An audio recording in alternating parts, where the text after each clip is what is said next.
Jepang harus belajar ke Indonesia dalam hal program makan bergizi gratis. Kenapa? Karena di Jepang dapurnya tuh ada di sekolah ya. Bahan datang langsung dimasak, langsung dimakan, jalurnya pendek, makanan tetap fresh, biaya ditekan habis, hasilnya efisien, bersih, minim resiko. Tapi ya itu nggak ada ruang untuk dimainkan.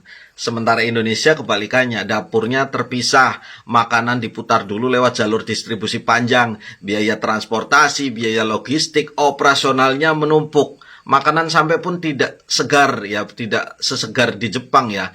Maka isu keracunan pun semakin muncul ya. Kemudian boros ya memang perlu ya, tapi mungkin itu desainnya. Semakin banyak jalur, semakin banyak celah, semakin besar anggaran, semakin banyak yang bisa menikmati. Di Jepang itu terlalu jujur pejabatnya. Indonesia terlalu kreatif sampai kemewahan jadi pemandangan biasa yang bisa kita saksikan sehari-hari ya. Makanya memang Jepang itu harus belajar ke Indonesia dalam hal kreativitas ya, bagaimana memainkan kebijakan, bagaimana bisa mengambil celah-celah, ruang-ruang untuk bisa dimanfaatkan. Di Indonesia, pendidikan seolah hanya dijadikan panggung sandiwara, panggung politik yang dielulukan dalam pidato, janji-janji politik, lalu dikhianati dalam kebijakan. Para sarjana dipelihara dalam upah murah, agar mereka sibuk bertahan hidup bukan untuk melawan. Sementara orang miskin sengaja dijauhkan dari pendidikan lewat biaya yang mencekik dan mahal, seolah kecerdasan adalah barang mewah di negeri. Kemiskinan bukan sekedar nasib, tapi ia diproduksi dan diwariskan. Sementara itu oligarki berpesta di atas sistem yang mereka rawat sendiri, tertawa di tengah ketimpangan yang dibiarkan. Ini bukan kelalaiannya, ini desain. Rakyat yang lelah, bodoh, dan terpecah jauh lebih mudah dikendalikan daripada rakyat yang sadar dan terdidik. Ini terus berulang. Kenapa? Agar pemilu itu murah. Agar setiap pemilu rakyat itu bisa dibeli dengan 50.000, dengan 100.000, sehingga menjadi tumbal daripada demokrasi itu sendiri. Hasilnya, yang muncul dari proses demokrasi yang transaksional adalah pemimpin-pemimpin, para komprador, penjahat-penjahat yang akhirnya memimpin bangsa ini di beberapa wilayah. Menko Zulhas anjurkan sekolah komplain ke SPBG jika kualitas MBG jelek, jangan acting di medsos. Gitu, iya. Rakyat nggak boleh acting. Yang boleh acting cuman pejabat. Oke, kalau gitu. Roll action! Assalamualaikum Ibu. Ibu, rumahnya di mana? Pak, rumah ini Pak, yang ada ini tanah ada. Yang penting kebagian bantu Ibu ya. Ya boleh Pak. Bantu Ibu bersih-bersih. Cut.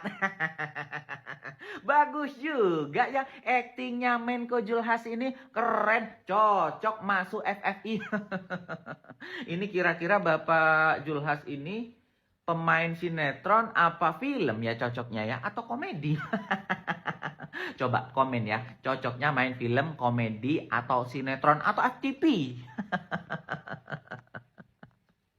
Pak, masyarakat keracunan, MBG basi, MBG nggak layak, MBG dibuang-buang, MBG telat, MBG dibalikin. Semua persoalan di MBG yang disampaikan di media sosial oleh masyarakat itu nggak acting Pak.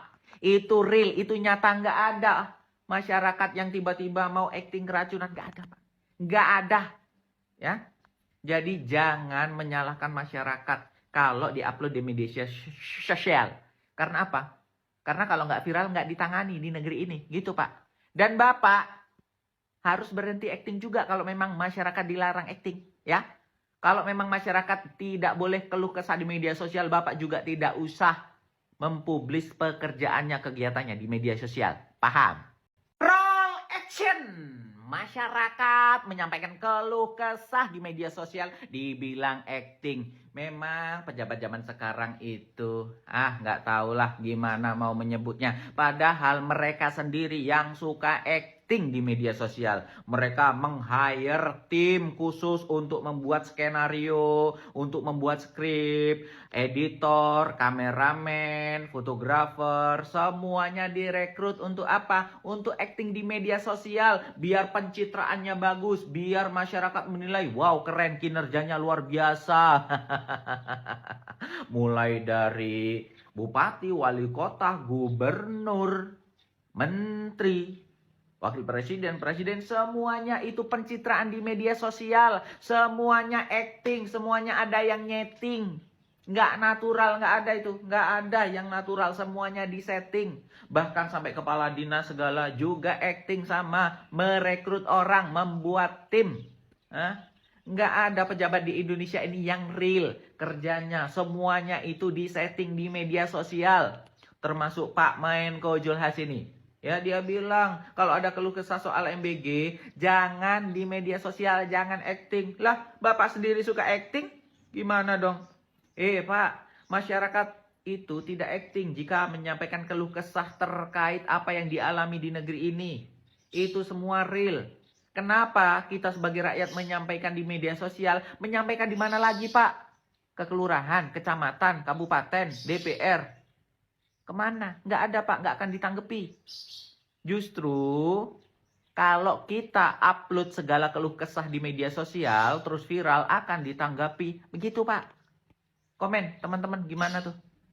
Roll action! Sana ko na siya kayak gini, Pak. Aduh,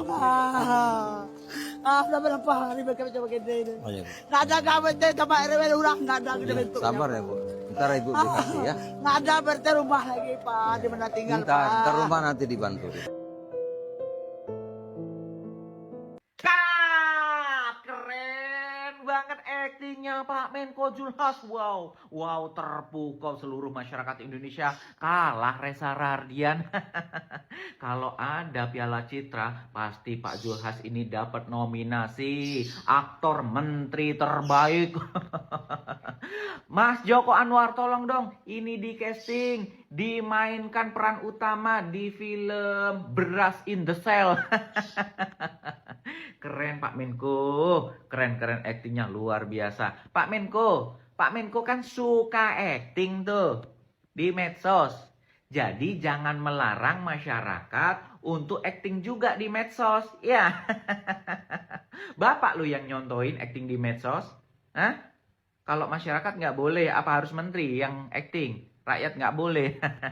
Dan ingat Pak Menko, masyarakat menyampaikan keluh kesah di media sosial itu nggak acting, apalagi soal keracunan, soal MBG basi, soal MBG nggak enak, soal MBG nggak layak, itu bukan acting, itu kenyataan. Nggak ada acting-actingan, memang rakyat modal dari mana mau acting? Iya, kalau Pak Menteri punya segalanya, ada kameramen, ada videografer, ada editor, semuanya itu konten-kontennya bagus, acting-actingnya bagus, kan ada yang nyutradarai, iya kan? Udah lah Pak Menko, aduh. Amnesty sebut situasi hak asasi manusia di Indonesia kian memburuk di era Presiden Prabowo. Hah? Apa iya situasi hak asasi manusia di Indonesia semakin buruk di era pemerintahan Presiden Prabowo? Coba kalian yang merasakan di komen ya. Apakah hak asasi manusia kalian, tetangga kalian, saudara kalian, lingkungan kalian, orang-orang yang kalian kenal itu semakin direnggut? Atau gimana coba? Karena hak asasi manusia itu lebih kepada hak-hak kita untuk hidup, untuk merdeka, untuk mendapatkan hidup yang layak di Indonesia, untuk mendapatkan keadilan secara hukum, secara ekonomi, untuk mendapatkan pekerjaan, mendapatkan perlindungan, keamanan, hak-hak sebagai manusia yang layak gitu loh. Apakah itu semua terenggut di era pemerintahan Prabowo? Apakah semakin baik hak asasi manusia di Indonesia, semakin dimuliakan kita sebagai manusia, atau gimana? Coba di komen ya. Apakah pernyataan amnesti ini benar atau salah? Komen.